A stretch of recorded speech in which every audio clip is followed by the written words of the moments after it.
guys, samahan niyo ako at gagawa ako ng samyang omelette dahil nagutom ang mangyan. Alas 4 na madaling araw.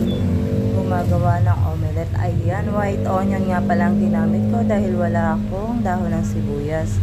Bali, naluto ko na rin ang noodles at lalagay ko na rin yung salsa niya.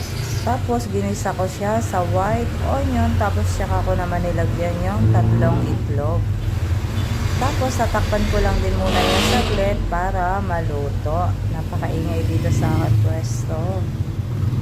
Ayan, nilagyan ko rin ng 3 hiwa ng keso. Tapos, saka ko nilagyan ng Angus beef. Ayan guys, pasensya na at maingay dito sa aking pwesto ngayon. Ayan guys, tapos saka ko siya nilagyan ng spicy na powder at Japanese mayo. Ayan guys, try nyo rin. Masarap yan. Bali nga pala, seafood ramen yung ginamit ko.